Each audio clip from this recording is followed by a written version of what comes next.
Está conectado. Enem 2020.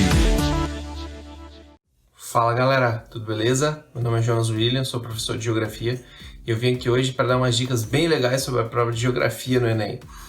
Sobretudo vou falar daqueles assuntos que mais têm aparecido na prova.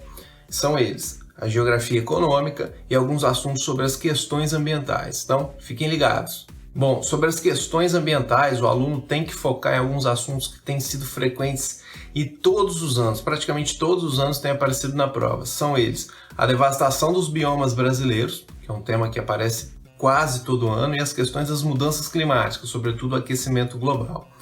O aluno não pode esquecer também das questões referentes à água, ou seja, o consumo excessivo, principalmente por alguns setores da economia, e a poluição das fontes de água, e também a escassez de fontes em algumas partes do planeta.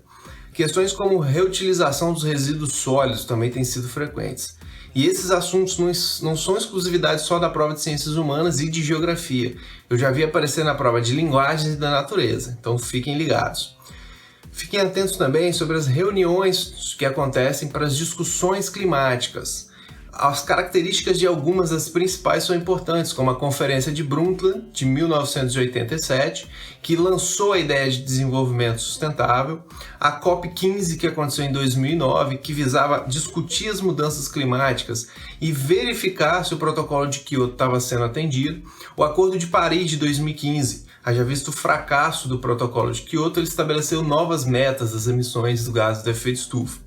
E ficar ligado com o assunto que aconteceu o ano passado, que foi a Cúpula do Clima, que teve um ponto alto, que foi a participação da juventude, principalmente a ativista sueca Greta Thunberg, que vem cobrando os líderes globais para respeitar os acordos feitos no Acordo de Paris. Então fiquem ligados e façam essas relações com esses temas.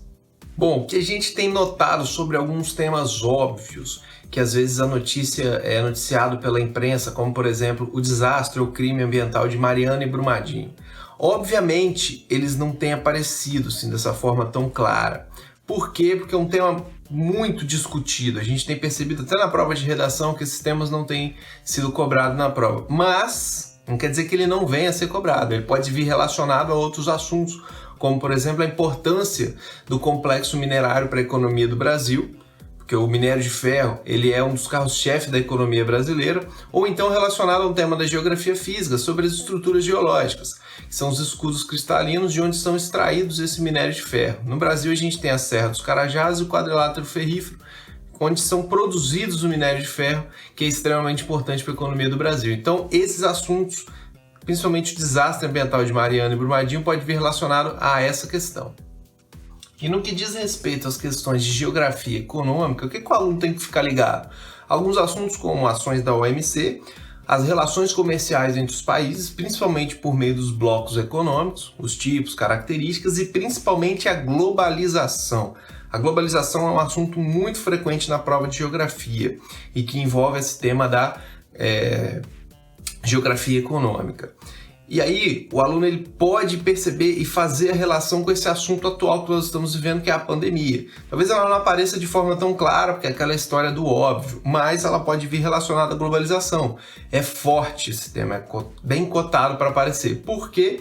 Como que o vírus se disseminou pelo planeta, esse problema que nós temos enfrentado agora? Por causa da globalização. Foi um dos fatores que fez isso, porque é intenso esse fluxo de pessoas, essa movimentação de pessoas por meio principalmente do avião, que é um meio de transporte moderno muito veloz, por todo o globo. Então o vírus ele tem um rápido contágio, mas essa transmissão ela foi facilitada também por causa dessa parte da globalização. E também o nosso modo de vida, ainda relacionado à pandemia e o coronavírus, o nosso modo de vida ele pode mudar, o nosso modo de vida urbano, que é essencialmente aglomerado. E sobretudo o que vai ser ressaltado daqui para frente é o modo de vida rural, que vai assumir uma importância muito grande. A relação que o aluno tem que fazer, que às vezes a gente esquece, é sobre a importância dos pequenos proprietários de terra, porque as pequenas propriedades rurais, familiares, que abastecem as grandes cidades. E mais do que nunca elas são importantes agora, são atividades que não podem parar, porque em meio a uma quarentena, um isolamento social, nós precisamos comer. E são os pequenos proprietários rurais, as pequenas propriedades familiares que abastecem as grandes cidades. O agronegócio, aquele que é muito rico, que tem uma utilização de capital e mecanização intensa, ele visa atender às exportações. Então é uma relação que a gente às vezes esquece. E para finalizar, eu vou deixar uma mega dica aqui para vocês, que é assistir filmes, e assistam o filme sobre o Brexit. O que é o Brexit? A saída do Reino Unido da União Europeia. Esse evento foi confirmado esse ano, dia 31 de janeiro, e é um tema muito cotado porque ele não tem sido muito discutido. E basicamente o que motivou o Brexit? A onda de imigrantes muito grande para dentro do Reino Unido, e a população conservadora e mais idosa e nacionalista do Reino Unido votou pelo Brexit. Esse acordo demorou para ser firmado, de 2016 a 2020, por conta da fronteira entre as Irlandas. Então são assuntos importantes para que o aluno faça essa relação. O que tinha a ver essa questão da fronteira das Irlandas? Como ficaria a fronteira entre as Irlandas, que tem uma relação comercial muito próxima? Então foram longos anos para discutir todo o Brexit, e esse foi um dos entraves principais. Beleza, galera? Espero que vocês tenham gostado das dicas, estudem bastante e até mais. Tchau, tchau!